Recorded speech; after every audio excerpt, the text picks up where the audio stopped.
Cool. Sweet. So, before we get started, good morning, good afternoon, good evening, greetings, relatives, wherever you may be around the world. Welcome everyone to this session of Decolonize You. Thank you so much for being here. My name is Wendy Bravo. I am the manager for Decolonize You at Honor the Earth. I am a detribalized, reconnecting, and reclaiming Indigenous relative from the global South, and my pronouns are she, her, hers. And so before we get into what we have in store for you today, some brief housekeeping notes, and then we'll keep it pushing. First and foremost, we do not allow any AI features, services, or functions during this session. If you have a note taker or any other kind of AI function running, please go ahead and turn that off now. Otherwise, we will be removing you from the session. As an Indigenous environmental justice organization dedicated to defending and protecting Mother Earth, we do not endorse the use of AI in any capacity. If you have any questions on that, I am more than happy to converse with you via email or one-on-one. After this session has ended, our amazing IT director will go ahead and drop our policy on IT for you if you want to check that out.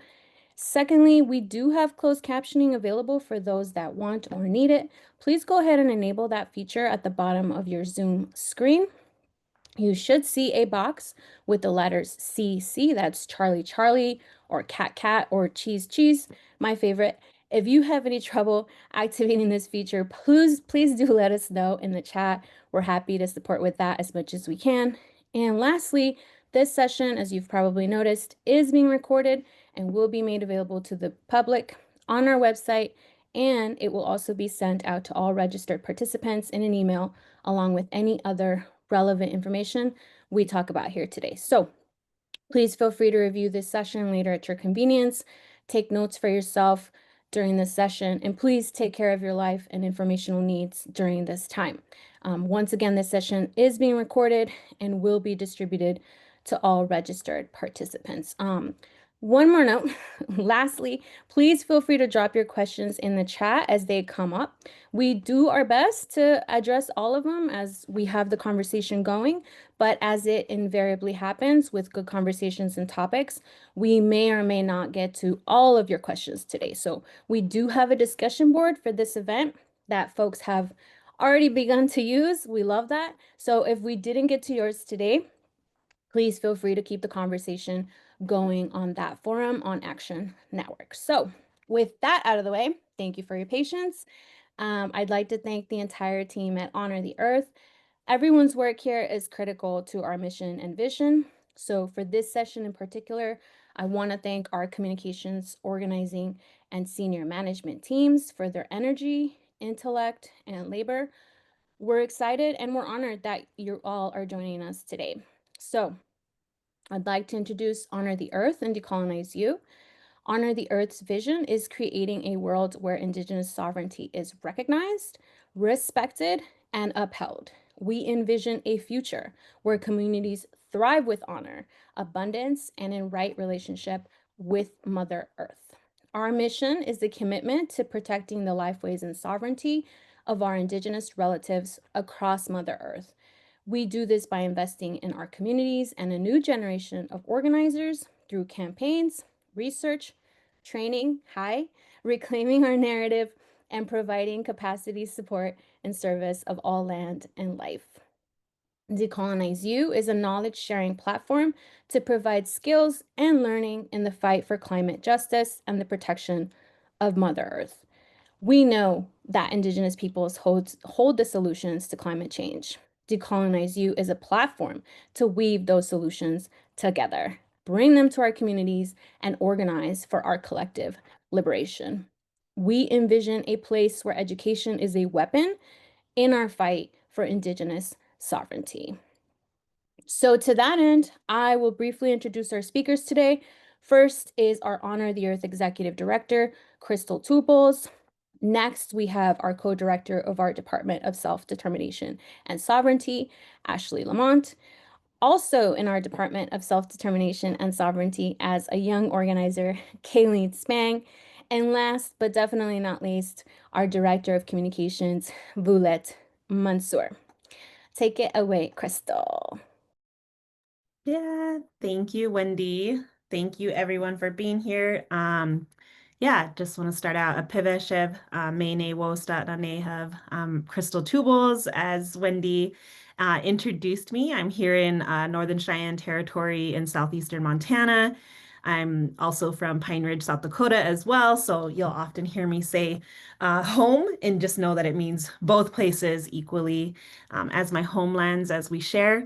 And yeah, that was the perfect segue and conversation starter is just talking about the solutions.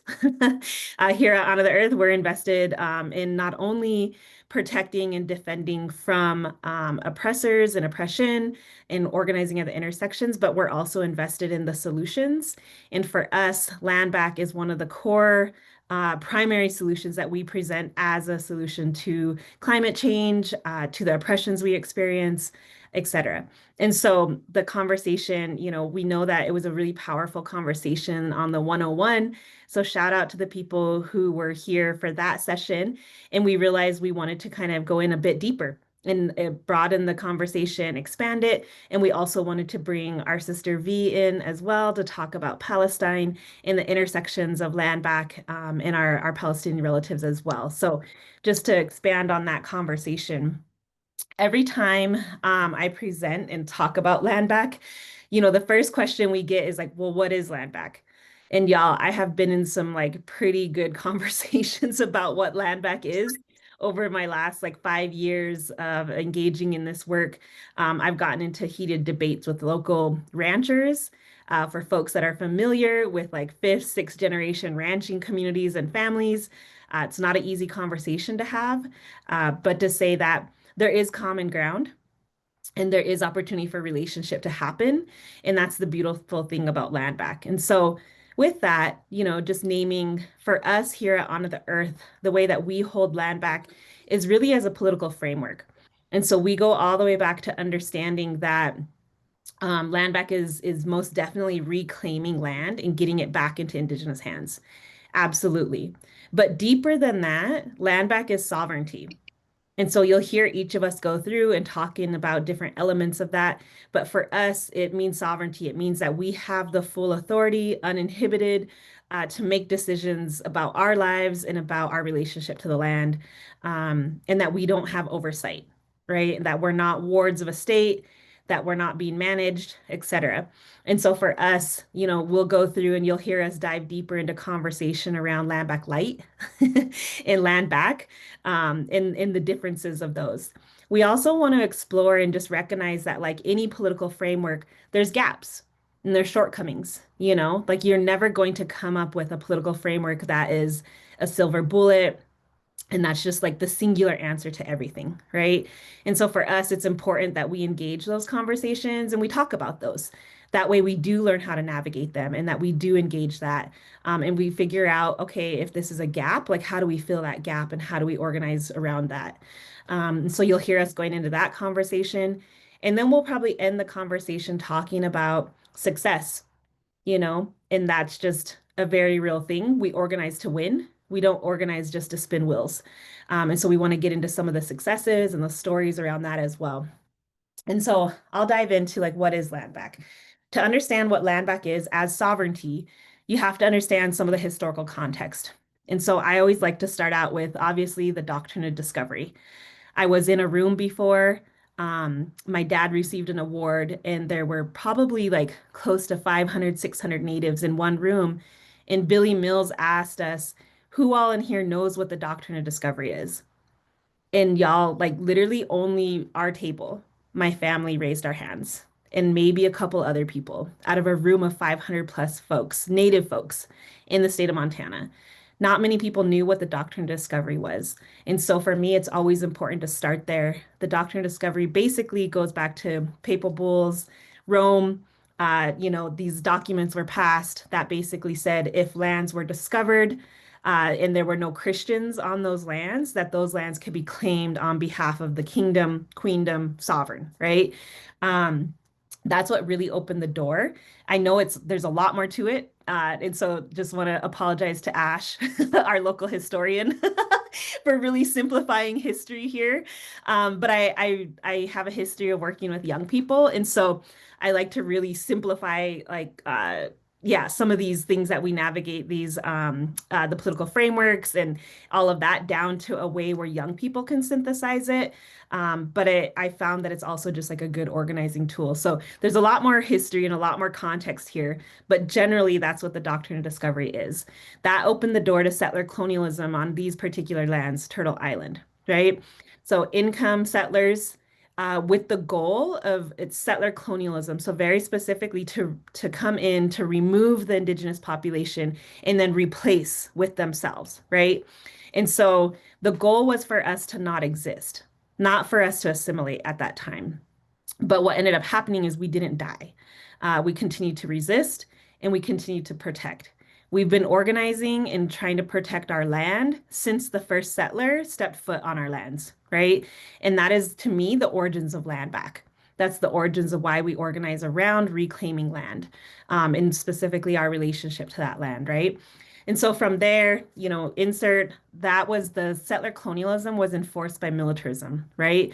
I'm an Army veteran. US militarism was formed around Indigenous resistance. That's why we see the certain locations of military installations today. It's, excuse me, why we see the interstate system in supply are following the supply routes of old Army forts and in between them. And so our entire infrastructure in this country can be actually rooted back to Indigenous resistance in the supply routes in the military installations that were created to squash Indigenous resistance, right? Um, that was enforced. But you take that process, and that was all in the name of capitalism, right? When they seen land that was uninhabited by Christians, they seen money, they seen resources, and they seen power, right? In the name of capitalism. The more resources they could squeeze out of Mother Earth, the more money, the more power they had. And so that was capitalism, exploiting the land, exploiting the people in the name of that. And so that process of invading lands, replacing with a certain population, being enforced by the US military in the name of capitalism is almost a template for the way that US imperialism moves today. Right. So now, rather than continuing, we do continue to exploit these lands, we continue to colonize these lands. And also, what happened from that point is now we see the United States, specifically US imperialism, that template. We go to other indigenous lands across the ocean, we invade their territories, their lands. It's enforced by the US military, and we do that in the name of capitalism. Right. And so, that's US imperialism in a very, very simplified version. I know there's a lot of folks that will say there's so much more to it. There is, I agree. It's just a very simplified version of understanding this. From there, though, is why do we do that, right? Like in the name of capitalism, yes. But I think it's important for us to also look at who's making the decisions for us to go to these places, right? Like our leadership, quote unquote, our representation. So our legislators, our senators, our representatives that are supposed to represent our best interests and the people's interest, right? But they are actually making the decisions to send the US military to these other places, these other indigenous lands to invade. Basically, so they can open the door for capitalism, for corporations to be able to go into these lands and exploit them and extract and to make as much money as they possibly can, right? And so then our representatives and our senators are actually making the decisions because then they get kickbacks, right? Because they get the money from these corporations to run their campaigns to get reelected. And then it's just a cycle from there, right? And then we get stuck in these forever wars. And then that continues on. And then that all perpetuates corporatism, right? For them to continue to gain money. And that is, I will say what equals our democracy today. Whether or not we're in a democracy is probably up for debate, but just saying that's where we exist now, is we're stuck in these cycles, right? Of continuing to go to other lands and to expand out US empire. So understanding that quick history of how we got here today, all of that was based on land, right? getting access to land and removing the original peoples, the indigenous peoples from that land to get uninhibited access to those resources and to the land. And so to do that, that's where you see the long process of Native history here on these lands in particular. We'll hear a little bit more about the Allotment Act, boarding school era, where they removed our children from us because we kept resisting and we kept protecting our lands and our relationship to the land. And so, what do you do when a people keeps coming back and they just won't disappear?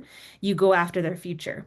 And so they went after our children and they removed our children from us and placed them in boarding schools. I'm not going to go too far down that path. There's a long, long history, traumatic history, but I will say my own opinion is that was like one of the most impactful moves that was made in our history as Native peoples of these lands, right? And something that we're still recovering from today. We're still trying to heal from today, and that we're still finding out the full impacts of today, right? With all of the children being discovered in unnamed graves. So that's still happening. But all of that was done to remove us from the land, right? All of that was done to make sure that they could continue to exploit and extract without any resistance, without the protection of the peoples that hold the closest relationship to Mother Earth, right? And so for me, part of that process was because we were a fully thriving society and we were fully thriving economies pre-colonization, right? And what are those elements of a society? That's where you're looking at food, housing, healthcare, legal, governance structure, ceremony, language, military, right? All of these things are elements of a thriving economy, a thriving society. And so to dismantle that and to successfully remove us, they had to disconnect us from all of those because all of those elements we had, and they were based on our relationship to the land. Just speaking to our languages, for us and the stories that I've heard growing up is our languages were based on the environment around you and the sounds that we heard, and it was a compilation of those, right? And so location does matter. Land does matter. Place does matter for our languages and our connection and our relationship, right? And so really looking at that. And so just knowing those are the elements of a society, then those were the things that they had to dismantle. Those are the things that they had to remove from us, right? And now today, those are all of the elements that is failing us in this current society, right? And so really looking at that breakdown of food, education, housing, healthcare, legal, governance structures, ceremony, language, right? Even a standing military. According to some of our treaties that were forced upon us, we're no longer allowed as Native nations to have a standing military or to have defense, right? Um, so looking at those elements and the way they dismantled that, that means in order for land back to happen, we have to reclaim all of those elements. In order for us to achieve sovereignty, where we have say, we have oversight, and we have the ability to make these decisions on our own behalf, we have to start to reclaim those elements, right? And so, with that, that's the way that we hold land back, is that we have to reclaim all of those. And that's a pretty expansive list. It is. And so, not only are we working and organizing and we're actively seeing land reclaimed and being returned back to Native nations, but we're also seeing all of those other elements of a society, a thriving society, be reclaimed in our communities as well. And so all of those, when added up together, move us towards our sovereignty, right? And that for me is what land back is. The conversations around with like fifth, sixth generation ranchers, right, that I've engaged in, the biggest thing that has come back is like, well, like I don't want to give up my ranch. I want to maintain the relationship. I care about this land. I care about this as well. And so for me, just to say before I hand it off to the other presenters is that, some of the fear that exists around land back is really important to address, and so for us, to me, the conversation isn't about removing peoples in per like recreating colonialism and recreating a colonizing mentality, but rather how do we build relationship and what does your relationship look like with me and with the land? how do we collectively have that conversation? How do we collectively move in this direction, right? And so I think it's also about proximity and it's about orientation to land as well, and no longer removing Indigenous peoples from the land as well. And so with that, that's kind of how Honor the Earth holds land back. There's a lot more, which we're going to get into here. But I just want to start with also naming, that's one way of looking at things. And even the way that I just described and talked about land back, that's a compilation of so many other people's opinions and thoughts and advice that we've brought together to formulate that, right? So just to say, like mentors, people I have communications with, even the ranchers that I engage with, always help inform our understanding of land back and how we hold it. And so with that, I think it's really important to also hear other opinions and the way that other people are holding land back in their own communities. So I'm going to actually hand it over to Ash and just ask the question, what does land back mean to you and what does it mean to your community? Yeah, thank you for that, Crystal. I just want to say halako kwe, huise no lako. Hi, everyone. I'm Ash Lamont. I am absentee Shawnee, also Oglala and Chichangu Lakota, and I am located here in so-called Oklahoma on displaced absentee Shawnee territory in Shawnee, Oklahoma. And yeah, I think that, these conversations about land back are really important. And coming from a place where, we really did experience displacement and forced relocation and being separated from our homelands, we'll flesh this out a little bit more later, but I think, this question of land back is real prescient. And I think that, I really appreciated the framing that you offered, Crystal, and the historical grounding around, the whole settler colonial project really was intended and executed in order to replace Indigenous bodies and erase us from the land, and to create this false civic identity of being American, which I think is really important also to bring in the conversation that, we are still experiencing, all of these things, all of the settler colonial project. We are still being occupied on our own homelands or displaced lands. And so I think that it's really important to also, to keep that very present as well. And so for me, because those were such integral components of the settler colonial project, I think it's really important to, work to reclaim all of the things that were taken away, or gone after through that project. Like you're talking about the boarding schools and literally taking our babies away from our families and their culture, and our lands. And I think that, some of the components of land back that I really think are really important, really are around bodily sovereignty and full autonomy. We see, the epidemic that they call it of missing murdered Indigenous people, especially Indigenous women, and our trans and two-spirit relatives. That really is just, a, a component of the settler colonial project of literally erasing us and silencing us and replacing us. And so that's, really like part of our genocide, and part of, yeah, that relationship to land back. And then I think, one thing, like I also think it's really important, as you pointed out, that a lot of this is tangible and actually happening. And so I just really wanted to give a shout out to my little nieces, Gracie and Kimmy, who live up in Pine Ridge, and they've gone through a Lakota immersion program. And they're middle schoolers now. Lakota is their first language. And so it's just really beautiful to actually see, like in that one generation, how hungry our children's spirits are, our people's spirits are to reclaim these pieces of us that were taken away.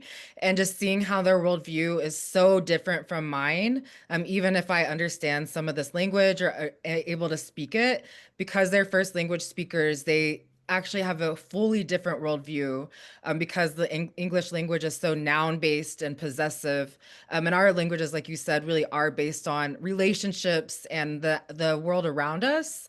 That it was just like really beautiful to see that healing take place. And so I think, yeah, just those are just like a couple of things I really wanted to bring up.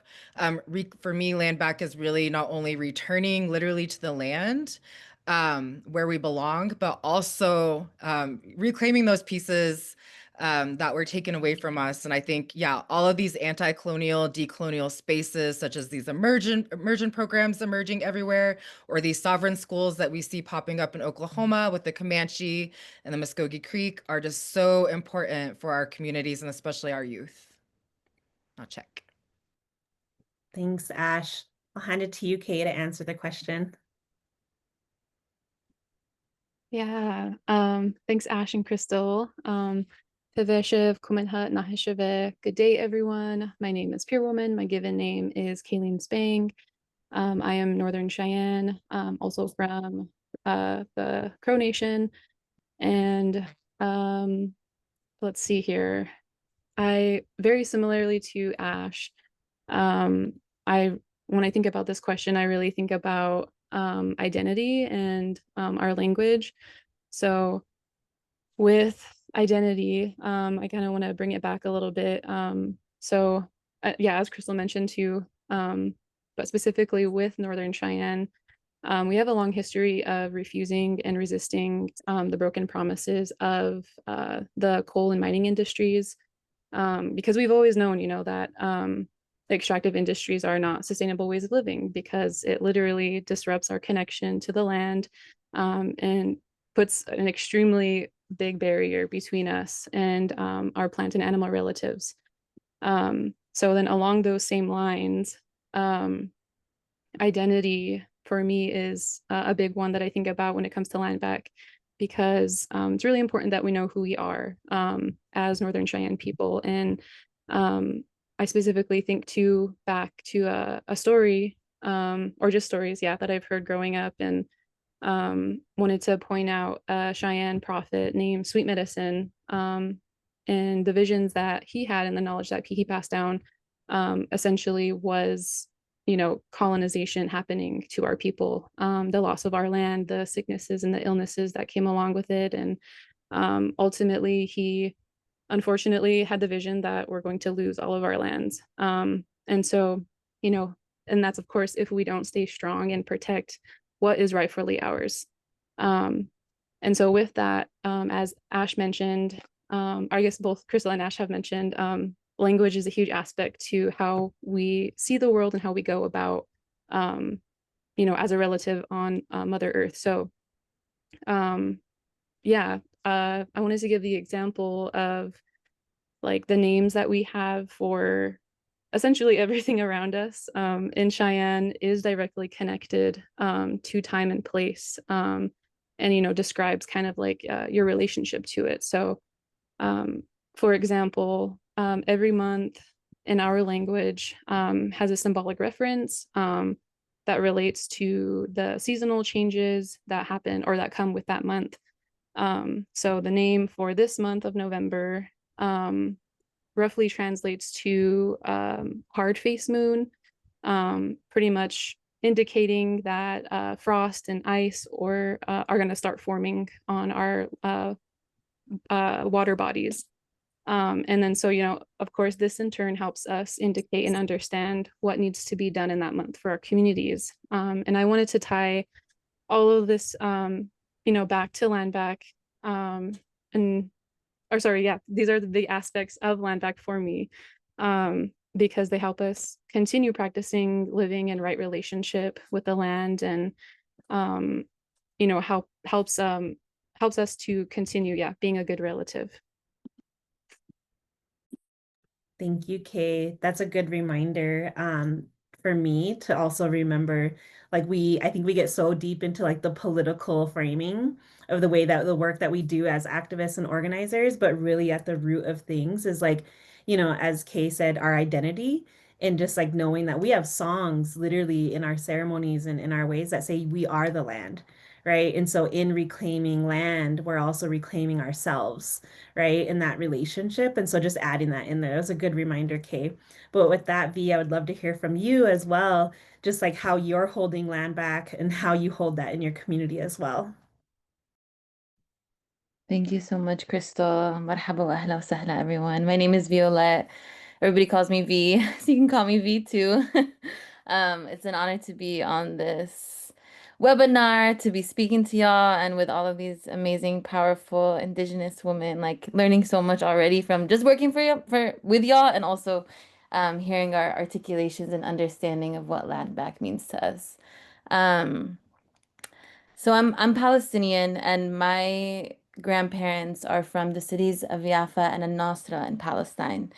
And my grandmother, who I'm named after, was forced to flee from her home from fear of massacre in 1948 during what we call the Nakba or the catastrophe, which were massacres all throughout Palestine that were threatening our grandparents. They literally would go through the streets with these um, microphones calling on people to say, you know, we're gonna kill you, we're gonna kill your families, we're gonna kill your children if you don't leave, if you don't flee. And so under that kind of conditions, my grandmother fled and was never allowed to return back home, right? And my grandmother's home is now is destroyed now and is a garage in the old city of Jaffa.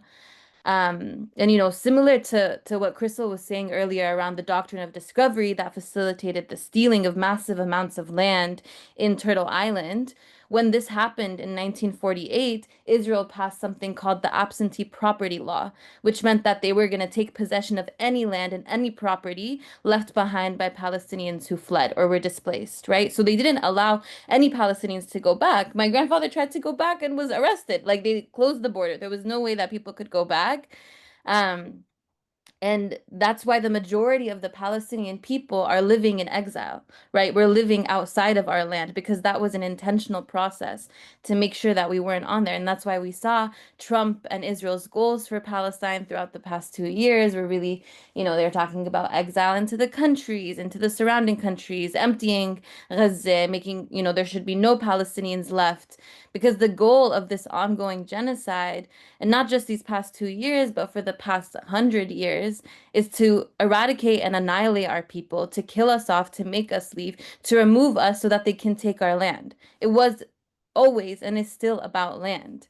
So remaining, the right to remain, the right to live on our land, and the right to return is land back. That's what land back means to us as Palestinians. It means agency and sovereignty on our land, the ability to determine our destiny on our own terms that we have lived and worked on and loved for generations, and to be able to actually live there, right? And have that connection and that relationship because so many of us have been removed from that because of colonialism. And you know, there was a saying that Israeli Prime Minister Ben Gurion said that the old will die and the young will forget, right? That's part of the reason why also you're removed from the land, right? So that, you know, the only our grandparents are the ones that have that relationship. And so then the young will not have that relationship and they will forget. They will be fine living in the other countries. They will not want to even come back to Palestine, but we never forgot, right? The youth never forgot. And remembering and holding on to this relationship to the land, even in exile, right? And this hope and demand to return is what keeps our struggle alive and fuels this fight, right? And that's why there's so many young people, and is the cause of the youth is that we refuse to forget and relinquish that relationship to our land. Um, and I think that, like, you know, I think especially over the past 2 years and just in general, people have been seeing Palestine and even, you know, the atrocities that are happening in Sudan as humanitarian causes, right? They're sharing the photos of these atrocities, the women and the children that are affected, the destruction that's being wreaked on our people and our land. But the reality is that these are not humanitarian causes. They're a political cause against the colonial power that has been stealing our land for decades.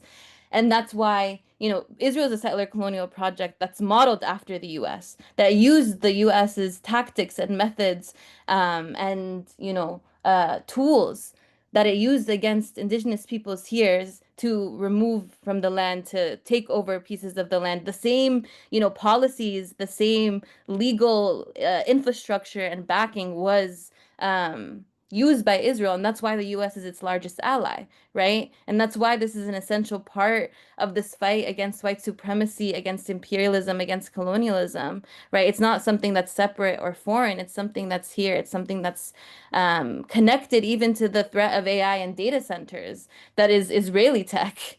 And a lot of times is fueled by tech that created the first AI powered genocide over the past 2 years, is now also taking tribal lands and stealing tribal lands here. Why ICE is using Israeli founded surveillance technology, and why the deputy director of ICE was trained in Israel, is because they have the same goal of taking and controlling this land. And I think, I'll end it here, but because this isn't a humanitarian cause, we can't demand peace without demanding justice and freedom. That's a core understanding for us as Palestinians, right? There is no peace without justice and freedom.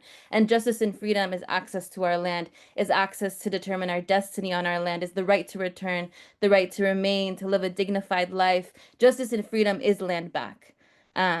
So with that, I will pass that back to you, Crystal. Thanks, B. Y'all, I'm like ready to march in the streets like right now. B got me riled up. I love it. I'm sure many of y'all are recognizing the parallels between US history and, everything that we experienced here on Turtle Island and what V's naming as well. And we hold it that way here at Honor the Earth. We carry Palestine as our own struggle and vice versa. And we're here to support that and to constantly weave those narratives and to confront things, right? Just one example quickly is just like when I first started to engage around Palestine, I heard a story, or like I had seen pictures about them burning olive trees, right? And like intentionally burning them because olive trees represent so much more culturally and spiritually, in the way they provide physically as well. And it was really similar. When I seen that and heard that story, it reminded me of our buffalo. When they came out and they massacred our buffalo by the millions. And then there's that picture of that huge pile of buffalo skulls, and there's the settler standing in front of him, or the buffalo, the hill of buffalo skulls. And it was just really apparent that anything they can do to sever our relationship to the land and to Mother Earth, they will do, right? And so it just was something that's very close, but those parallels are something that we hold here at Honor the Earth closely, and that we continue to engage, right? And so really want to move us into also recognizing, as I mentioned earlier, no political framework holds everything. There's no silver bullet to how we get out of oppression. One of my mentors had once told me, it took us over 500 years to get to this point, for the damage to be where it's at now. Like, what is it going to take for us to get out of here? And do we even know like what that actually looks like? And so for me, it was a good eye opener of like, we just have to keep trying. We have to keep organizing towards winning and organizing towards our liberation and our sovereignty and our freedom, right? And we just have to stay committed to that. And for a lot of us, knowing and recognizing like we may not be here to see that day, right? But knowing full-heartedly that that's what we're working towards, right? For our peoples and for the future of our peoples. And so holding that, but also recognizing that there is no one singular answer. And I think like a lot of the critique with land back is that, there's some gaps. There's some things like y'all don't even know how many debates I get into with our elders about, well, the land didn't go anywhere. Like it's still there. We're the ones that were removed. And I'm like, yes, Kaka. Yes, Lekshi. Like that is true. And also, you don't have access to this land right now. So we're trying to get that land back so we can have access.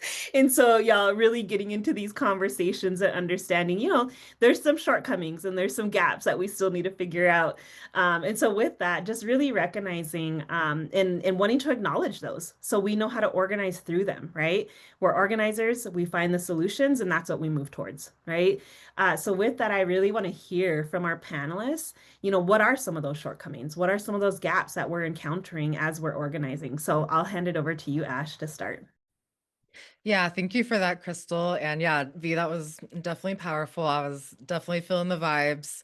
But yeah, I think, just being the Okie on the panel, I think, one of the things that, I think is really important to bring up and really important to, figure out how to navigate through is really talking about how, some nations, aren't on their homelands anymore. What does land back mean for me as an absentee Shawnee person who lives here in Oklahoma? We are woodland people. We are from, the Ohio River Valley. We are Algonquin people. And we have, very specific customs. We have very specific ceremonies, and our language is very much tied to the place that we're from.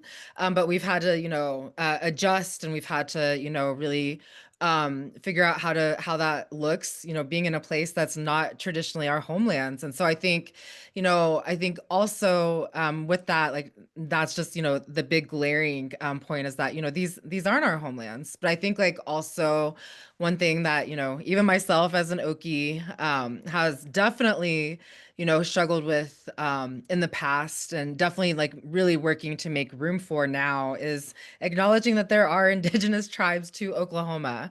And so, there are 39 federally recognized tribes here, but most of those tribes were forcibly removed from different territories, mostly from the east. But there are about 5 tribes that actually are from Oklahoma. And so like the Kiowa people, the Caddo people, the Wichita and their relatives are also indigenous here. And they have very specific creation stories that are tied to land, tied to the Wichita Mountains. We were able to bring a lot of people to that place with our No Green Colonialism School, and hear some of those stories. And so that's, I think one thing that I feel, real remiss about here in Oklahoma is that, a lot of the tribes that did enter into agreements, the so-called like civilized tribes who entered into agreements with the United States through the process of removal, often have more political power here, and oftentimes don't look to or don't, consult with the actual indigenous tribes whose, lands we are actually guests on. And so I think, that's definitely something that I haven't figured out the answer to. I think for me, one thing and one concrete example that, really struck me and just made me feel more compelled to want to fight for my own homelands, the places where my people consider sacred. Oklahoma, is our home now, and this is where we're at. But, my ancestors, they fought for the lands that they lived on. And it was during my time down in Weelaunee Forest for the fight against Cop City. And that is traditional Muskogee Creek territory. And so we actually got to visit that land with a ceremonial ground leader, Miko Chabon Colonel, one of my good friends and relatives, probably watching this. And we actually got to hold stomp dance down there on those lands. And one of the things that he remarked to me, which, just really struck me, was, when was the last time that these plants and these animals here got to hear the Muskogee language? When is the last time that they got to, hear that voice and hear that spirit and reconnect with that language that they've known also since time immemorial, that relationship that existed well before colonization, well before, we were, given different names for our tribes. And that just really struck me as, really feeling more compelled to fight for my own homelands back home in the Ohio River Valley, but also help the indigenous relatives here, really make that claim as being the primary and original caretakers of this land. And so I think, just really quickly to wrap that up, and I guess kind of verging into the conversation around also land back light, is, one of the issues that a lot of the tribes here in Oklahoma do encounter is the issue of co-management, because, how are we fighting to take care of our homelands and get our homelands back when we're not actually there? And so oftentimes, our people here see co-management as, the way to get to that and to achieve that end. And I think definitely, it can be a really important step, but it's also, I think, at a point now where we can kind of see that, maybe we should be fighting for more. Because oftentimes what we're seeing now in the policy space is that once a policy in this colonial bureaucratic government is entrenched, it's really difficult to undo it. It's really difficult to change it. It's really difficult to alter it. And it kind of binds us into that agreement that we originally went into. And so, I think that that's like also a tool of settler colonialism to bind us into these agreements that we don't really fully understand. And so I think, like, yeah, just talking about co-management it can be a step there. Definitely, though, I think that our tribes should really go all the way in fighting for that return of the land that we actually belong to. And I'll check there. Thanks, Ash.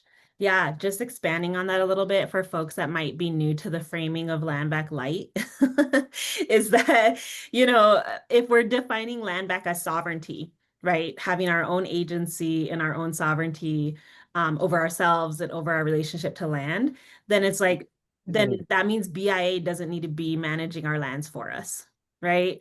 And so really recognizing that as like, even now, like when tribes are reclaiming land, that land is getting put back into trust, right? And getting put back into trust means that the Department of Interior and the Bureau of Indian Affairs is managing that land on our behalf, right? Under the assumption that we are not capable and competent enough to manage these on our own. And so a lot of times, like we think that that's the answer, but the reality for us and the way that we hold it here at Honor the Earth is like, we want full sovereignty, right? And we know we have to build towards that and work towards that.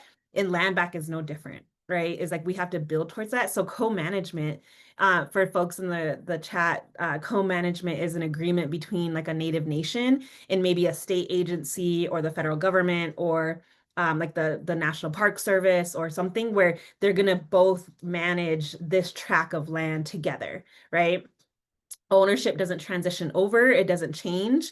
Management just means like they're bringing in Native folks to help manage, which is great, right? That is a positive thing. It's a great step in that direction. But at the end of the day, it's not the way that we hold land back and the way that we're defining true land back, which is sovereignty, right? That's land back light. So positive steps in the right direction, still more work to do.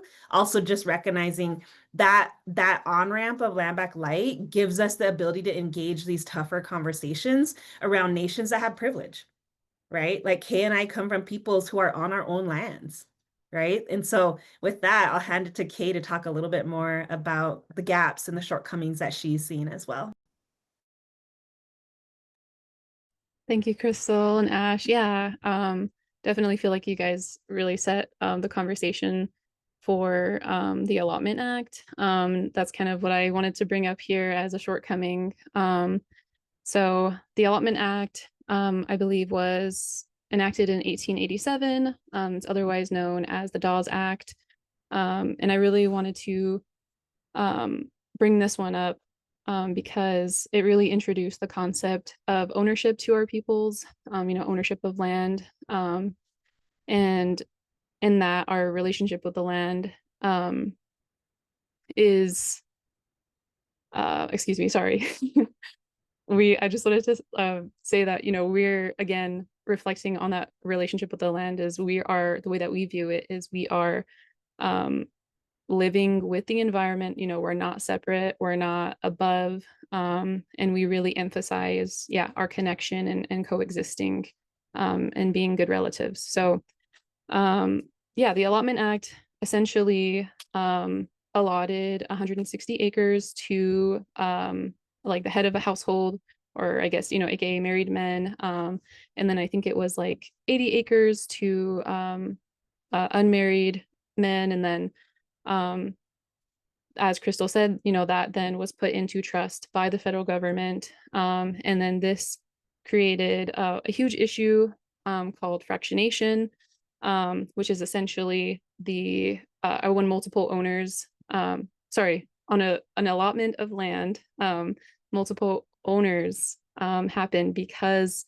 of generational growth that gets passed down. And so by the time, say, like, I would get some land, I only have like a very small portion of it, and that just obviously creates some clear issues for us Indigenous nations and us being able to fully manage our lands as sovereign nations. So I also wanted to, like, along the lines of that, the land buyback program was created out of a class action lawsuit. I believe it was called Cobell versus Salazar, and that essentially was I guess the goal of it out of it was to help solve fractionation, but as Crystal mentioned, that's not true land back because, and it's land back light, because it's a step in the right direction, but this program really only highlights the issue of fractionation, because those lands still go back into trust, and are still in that way, co-managed. So, we might not, I think this challenges us. We might not have these answers immediately, but that's exactly why we're having these conversations, and why they need to continue happening. It really challenges our own thinking, with colonialism and how we're approaching decolonialism, and just really encourages us to come up with those answers. Thank you, Kay. Yeah. Just adding in there, in order for the fractionation to keep happening, it means that we've internalized colonialism. And so we continue to see land as property, right? I think that owning land is simply a tactic, or it's like one approach to reclaiming our relationship, right? So like there's just the practicality of it, right? Of like, okay, for us to like get access to this land and reclaim this relationship, we actually need to like own it and get it. So that's only a tool, right? But the goal is not to own it in terms of a colonial sense. The goal is for us to reclaim that relationship, right? So really like separating that out. And this is a big challenge because like it's hard to admit that we have internalized colonialism, and that we are continue to perpetuate it as well in our nations. And that's a big gap with land back. So thank you for highlighting that, Kay. Handing it to you, V, to see how you're holding gaps and shortcomings, or how you're seeing those in your community and your understanding of land back. Yeah, definitely.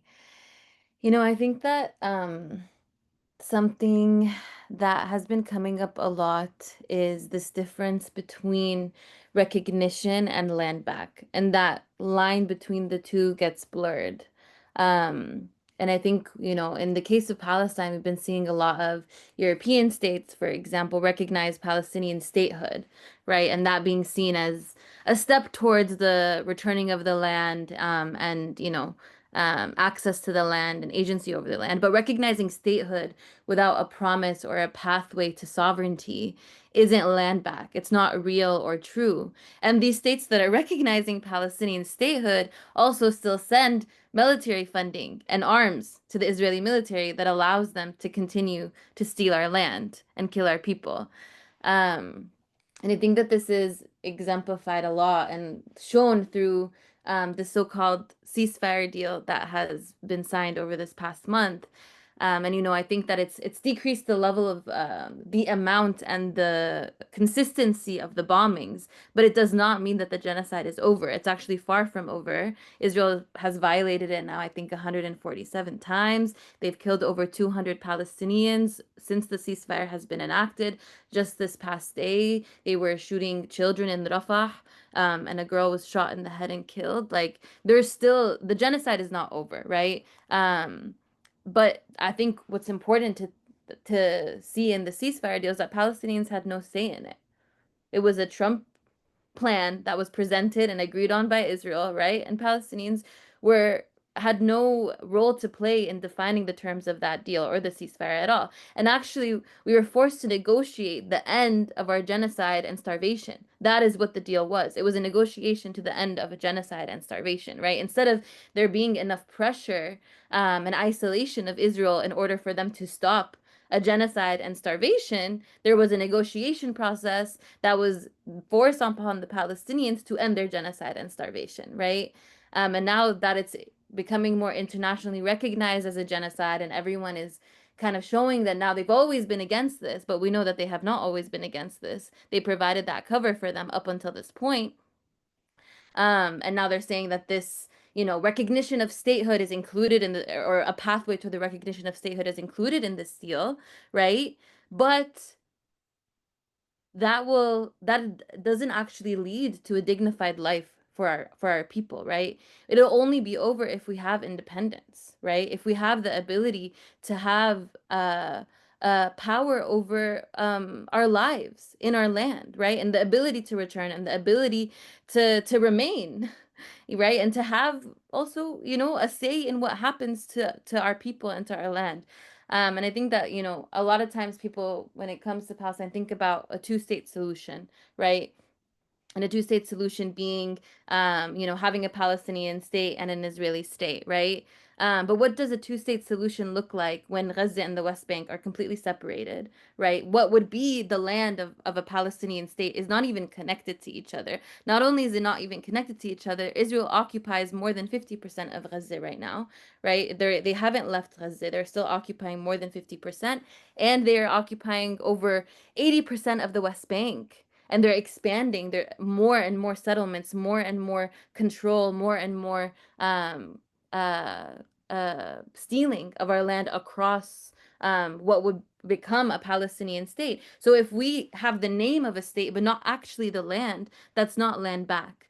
And it's just recognition, right? It's just words, and it's not actually something that offers true justice, and it's meant to placate us, and kind of yeah, remove that demand, that which has not only been a state, it's been sovereignty. The demand for our people is that we have sovereignty on our land, and the ability to have that agency on our land. And so I think that that's one of the main gaps and shortcomings within the Palestinian context around land back, is this understanding of statehood, and how it's, often been very different from actual sovereignty.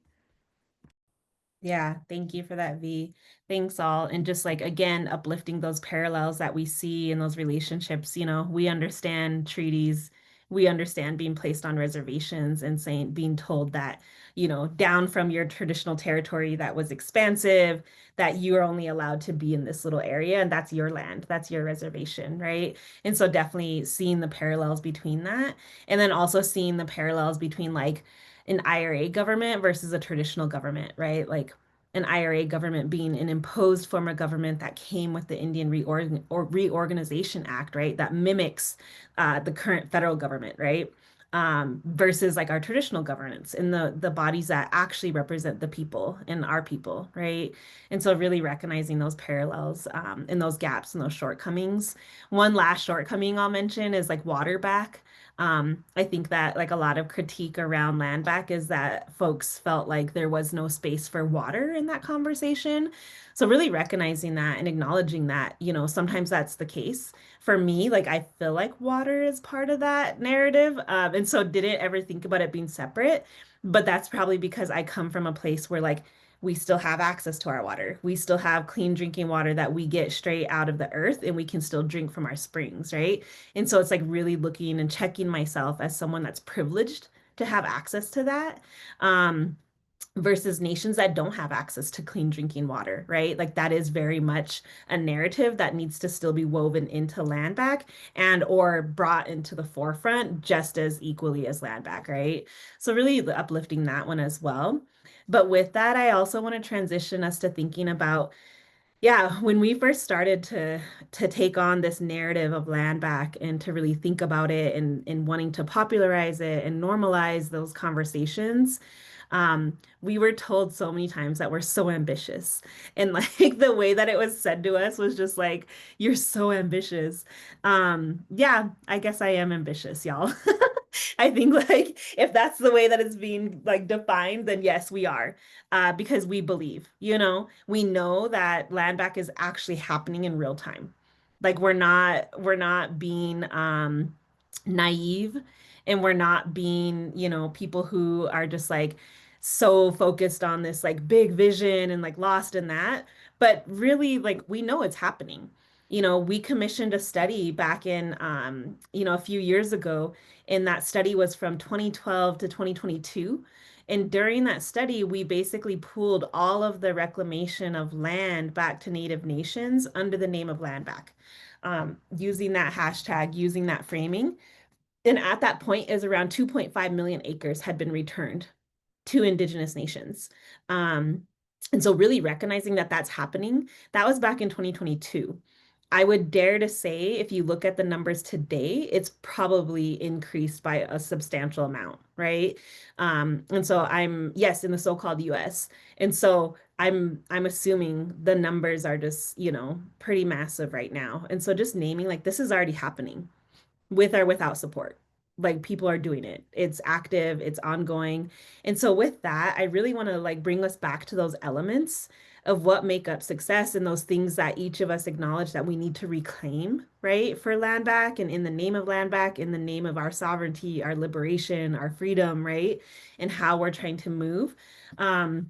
There's so many examples of these things happening. And so I really want to like end us on a note of positivity and knowing like we organize to win and it's happening. We are winning currently, right? And so really adding this in there. But with that, I'll pause and I'll hand it over to Ash to maybe share some examples of, yeah, some victories or some success stories that we know and that we've heard of in the name of land back. Yeah, thank you, Crystal. And yeah, I think it really is important to draw on these examples and share them so that people see this is something that is really happening. And this is also a great way for our settler relatives to really show solidarity and stepping up and doing what is needed to be done, honestly. And so I think, yeah, a couple of examples that I really like to share. I definitely, being from Oklahoma, I just want to uplift the work of Casey Camp Horinek. She's a Ponca elder, a movement leader who's been doing a lot of work within the Ponca Nation to reclaim some of their sacred homelands in Nebraska. They've done several years now, they've been going to plant sacred Ponca corn. And that started through the fight against Keystone XL pipeline. And so I think that that's just a really good example. Very recently, they actually received tracts of land through different landowners that they are working with through those unlikely alliances. So the settler relatives, and then also even through the church. And so those are good examples of a way that you can actually work with some of these colonial institutions to correct some of those harms that were caused in the past, and they can give us our land back. You can do it. You can do it. It has been done. Another example that I really like to just hit on that I think is also a tangible way for our relatives who are in allotment situations and have maybe like ranchers or like, cattle barons who are leasing their land is actually you can break those leases. Like there is nothing saying that you actually have to like stay entrenched in those leases. And I actually have direct experience helping a Choctaw relative. We actually put a pipeline resistance camp on a land where he was breaking a lease, and it was a big fight. You might have to organize within your family. Like Kay said, a lot of our allotments are fractionated, and so if that's the case, then maybe you are going to have to like start talking to your family and start organizing there. But like, where else better to start than at home? And you can just literally refuse to renew that lease, or you can charge an exorbitant amount for them to lease that land. And if they don't want to pay that exorbitant amount, I mean, honestly, renters do that to us all the time. And so, if they don't want to pay it, then they don't get that land anymore. And I'll say within the 5 months that we stayed on that land, it had been overgrazed because it was being leased by a cattle baron. The deer returned, the land started being lush. There are like little armadillos and like all sorts of like wildlife and relatives coming back to the land. And so I think, yeah, just being able to, really see and heal that land was really beautiful to see in real time. And then I just think like one last point that I just really wanted to hit on is that honestly, land back is good for everybody. Sovereignty is good for everybody. And I think Oklahoma, especially right now with the government shutdown and just the economy in shambles, Oklahoma is a good example of how many people rely on our native nations. And so here in Oklahoma, we're fully red, fully Republican. And so our infrastructure is absolutely non-existent. And so many people, non-natives, and not natives alike, really rely on our tribal nations here in Oklahoma, not only for economic help, not only for jobs, but also for healthcare and for food. And so I think, it's just a good example of showing that like, like our relationship to the land is different. And so our treatment is not going to be the same as our colonial and settler relatives. And so, we're seeing it in real time. I know there's a lot of fear around land back, but we're already showing that, you need us. And if you give us the land back, we can help you even more. And so, I just wanted to show a few of those concrete examples. And yeah, this is definitely happening in real time. And I'll check. Thanks, Ash. Definitely want to hand it to you as well, Kay. I'm super excited to hear all of that was a surprise to me what she just shared. And so I was really excited. I'm excited to hear more as well from Kay and from V about some of the successes that we're seeing. Go ahead, Kay.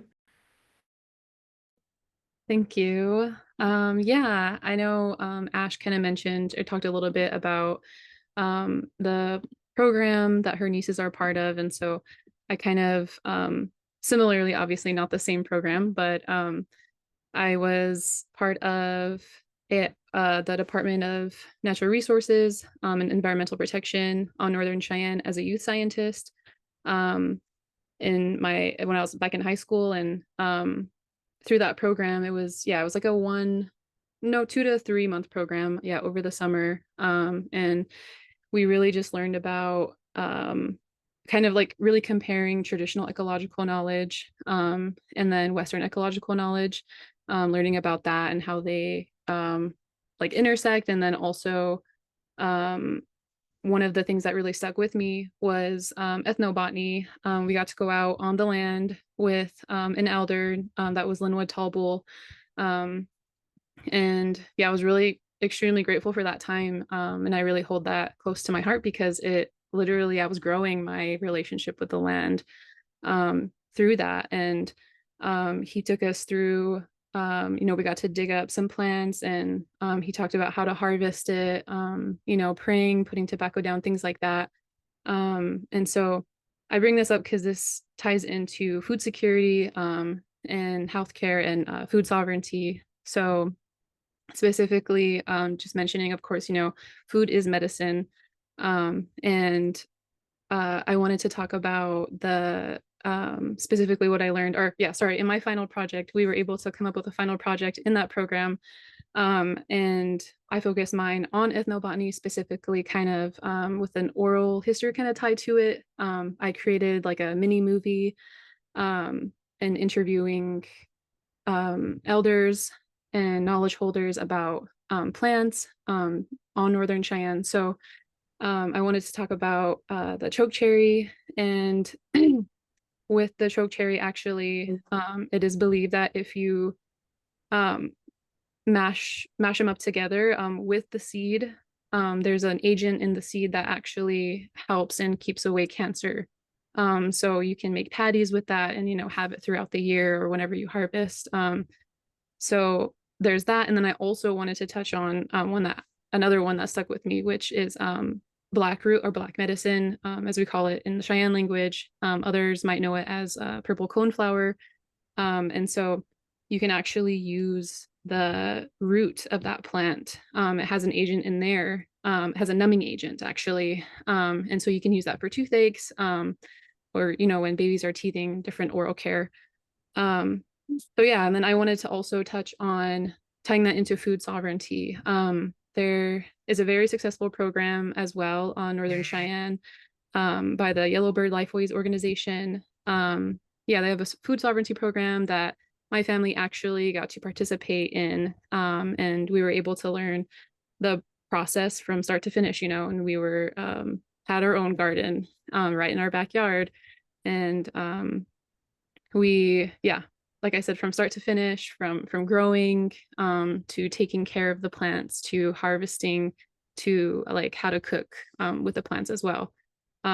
So that's a very successful one. And I think just wanted to touch on the fact that like by participating in these kinds of things or these kinds of programs, we are reclaiming our food systems and becoming more sovereign and strengthening our self-determination. Thank you, Kay. Just want to shout out my mom. My mom runs that program she's talking about, the Food Sovereignty Gardening Program. I'm really, really blessed with a mom that does work like that. In fact, tomorrow, y'all, we're going to go harvest a buffalo. We're taking young people out on a buffalo hunt to learn the stories and in the way that our ancestors used every component and every piece of the buffalo, the teachings that come with it, stuff like that. And just to add to what Kay said, buffalo hemoglobin is also connected to preventing cancer as well. And so just like our ancestors knew some stuff, you know what I mean? Like they knew what was going on. And so as we reclaim our identities, we reclaim ourselves, we reclaim the land and those relationships, like we are healing ourselves and we are healing like all peoples, right? So with that, I'll hand it to you, V, to see what some of the success stories that you might have or victories that you have are. Yeah, thank you so much, Ash and Kay, for sharing those really powerful stories. I think for Palestine and what's happening right now, you know, we've seen Gazans return back to the north of Gaza after the destruction of the north of Gaza, after the attacks, after all of the Israeli politicians and even, the US politicians were saying that they weren't going to be able to return north, that they were going to occupy, they were going to build settlements, they were going to build the Riviera, like we were never meant to return. And this return of Palestinians after the ceasefire in October back to their homes in the north. The millions of Palestinians that were displaced to Rafah in the south returned back home. And this was the only time in our history as Palestinians that we have been able to return back to land that we were exiled from, right? We returned to the land, but people returned to homes that were rubble, right? They returned to homes that were no longer existent. They returned to still the lack of food and resources, to no more hospitals, to no more schools, no more education. Like they're still returning to something that we need to rebuild, right? We need to be able to rebuild and reconnect and build up that infrastructure that allows us to live. But the ability that we were able to return came from the steadfastness of the Palestinian people and also the power of the global solidarity movement that has stood up and made those connections and those relationships and had the bravery to stand up throughout this genocide, not just when it's starting to be internationally recognized as a genocide now. And I think we acknowledge the horror of colonialism and colonial violence. But what we're doing here, right, not just in Palestine, but in Turtle Island across our struggles is fighting for an indigenous future, right? And I know everybody kind of spoke to this a little bit, and this is a long and drawn out fight, right? We have these victories and we have these wins, but this is something that's going to continue for decades and maybe even generations to come, right? And that's something that we learn as Palestinians from our siblings here in Turtle Island who have been fighting colonialism for over 500 years, right? And even though people say land back is a fight that's lost, right? That there's no vision or future, or that this is something, even in Palestine, my elders have told me, why are you still fighting? We fought and we didn't win, and there's no way that there's a path forward, especially now, right? But land back is not a fight that's lost. It happens all the time, and it happens here. Um, and I know as a people, land informs who we are, and it's something that we fight for. It's something that convenes us. And here, as Palestinians in the far diaspora, as a Palestinian in the far diaspora who's been exiled and displaced from our homelands, like we know what it means to move with gratitude, with deep gratitude for a land and for a people to come as a good visitor, to respect those shared struggles. And I think that part of that is being able to see that the land here is what convenes us and connects us, right? We have a dedication to fight for our homeland back home, but we also have, as Palestinians in exile, that relationship and that responsibility to fight for the land here as well. So these land back wins that are happening in Turtle Island is also a land back win for Palestine, you know? Um, so I think I just wanted to make that connection at the end here when we're thinking about our victories and success stories, is also our ability to be on this panel and also to fight back together. Thanks, Bea. That's so beautiful.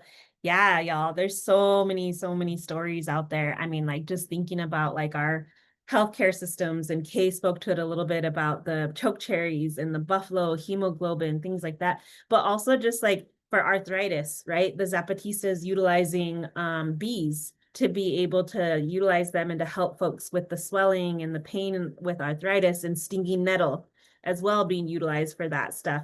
Or even looking at, our relatives in South Dakota at Red Cloud Renewables, in the work that they've been doing around housing, in really creating like hempcrete housing or earth blocks to build from, things like that. So reintegrating these teachings that are old teachings based on our knowledge of the land around us, and trying to bring it into today to really think about how do we address healthcare and housing and food systems and all of these things in our own communities, right? And I truly believe it's Indigenous peoples who will reclaim these things and put them forward in moments when this entire country will probably collapse and not have these infrastructures. And they're already failing, right? Our healthcare system's crap. Food system, are we even actually getting real food? I mean, it's like debatable, right? And so just looking at the fact that all of these things are currently failing us, so what better way than to turn towards our Indigenous siblings and to learn and to support that effort of reclaiming land back, right? Even looking at like hempcrete as a way to move forward, even looking at like legal systems and governance structures, right? Like where did the United States government structure come from, right? It came from our Haudenosaunee relatives. And so really shouting them out and looking at the fact that like this country was supposed to be modeled after that, but they removed the most important things and elements of those governance structures, which are women, right? And so really acknowledging that and looking at that, like, don't talk to me about democracy unless you're bringing up the Haudenosaunee, one of the world's oldest democracies, right? And so really looking at that and recognizing that, like, we have the answers, we have the solutions, right? It's a matter of being invested in. It's a matter of being resourced. It's a matter of being supported, right? And followed. So really looking at that and shouting out our relatives at our partners at Indigenous Environmental Network who are having these conversations around Indigenous law and like the legal structures and like what does that look like, right? And so really engaging those spaces and supporting those spaces that are having these conversations, all of the language schools that are out there, the revitalization that's happening, the folks that carry our ceremony and our understanding of the land and why we have ceremony in certain places, like Cheyennes never stray too far from cottonwood, right? And so really looking at where cottonwoods grow, that's generally where our territorial boundaries would be, right? And so we have stories that go all the way down to the south where we fought with Apache relatives down there because there was cottonwoods down there. Our territory was expansive, right? So really looking at these teachings and how do we bring them into today's framework, right? There's stories about one of our Yaqui brothers actually saved bean seeds when he visited in Palestine, and he was able to grow them and to bring them back. And just like how emotional of a story that was when some of our Palestinian sisters found out that those beans were saved.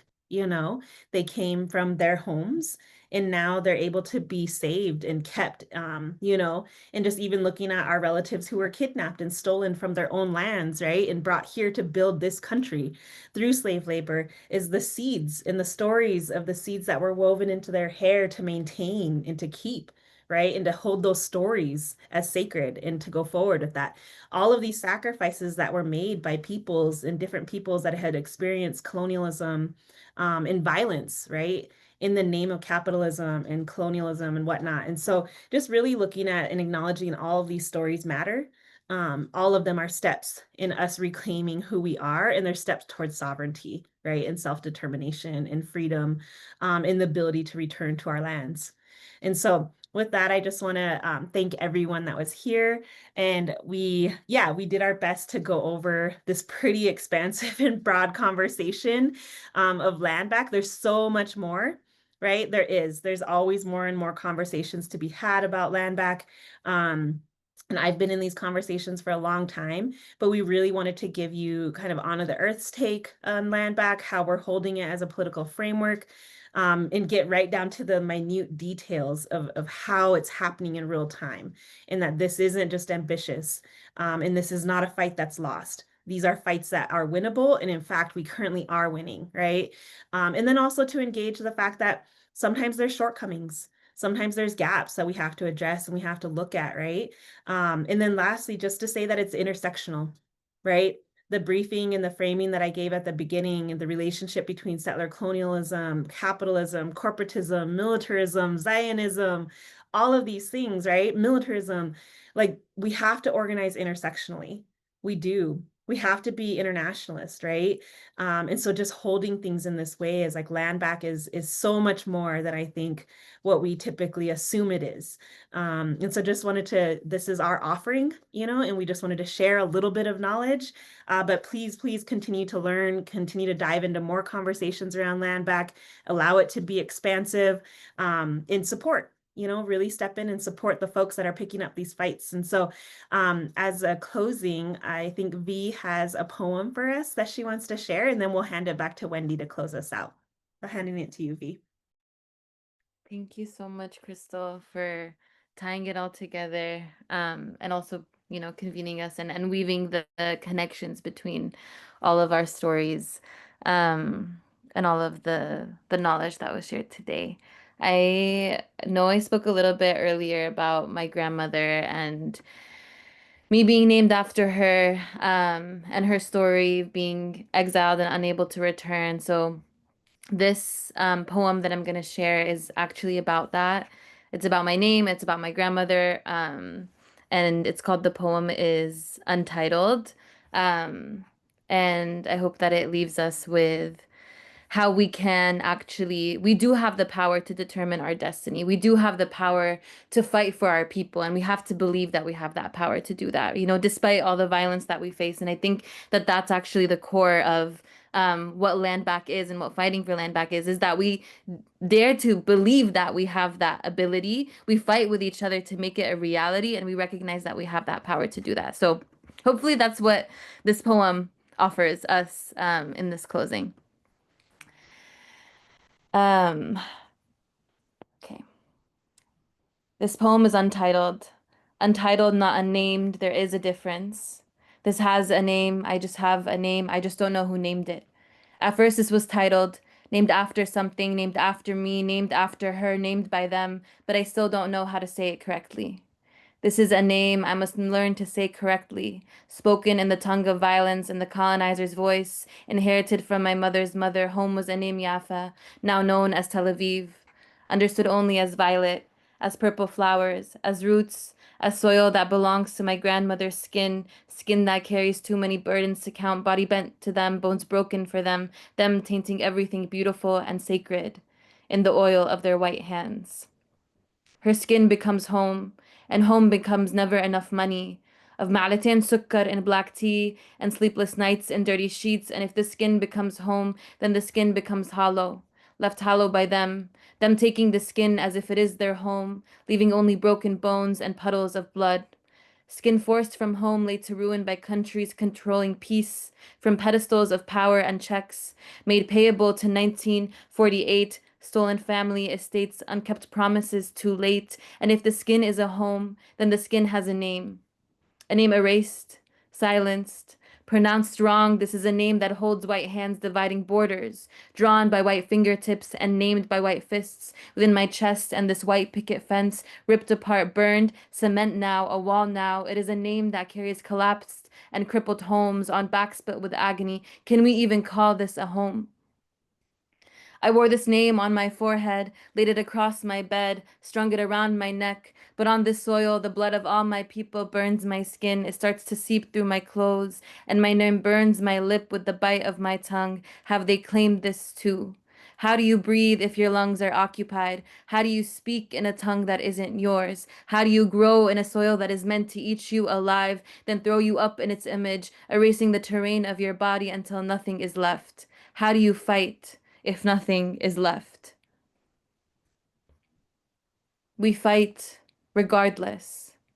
I name myself now with the sound of her voice. We name ourselves resistance, maqawama, resilience, sumud, roots, jadur, with everyone that has come before and everyone who will come after. This is a name we must learn to say correctly.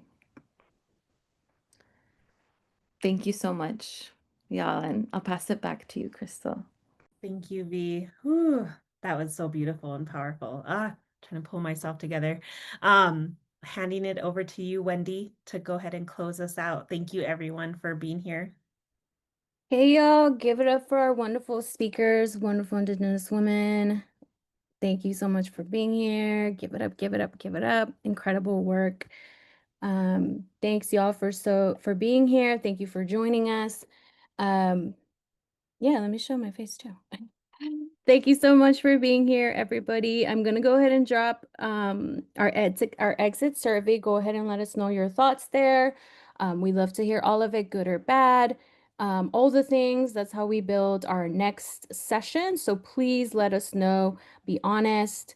Also, we've included for our privileged/settler relatives a link where you can support our current work. You'll see that we're doing work again around no data centers on Indigenous lands. And then, of course, to keep the conversation going, please chime in on the discussion board. I see a lot of folks already using it. Thank you so much for doing that. A lot of good questions there. Again, thank you for joining us. Thank you for our speakers. I hope you learned something today. I hope you enjoyed your time. And thank you for being with us in remote community. Have a beautiful day.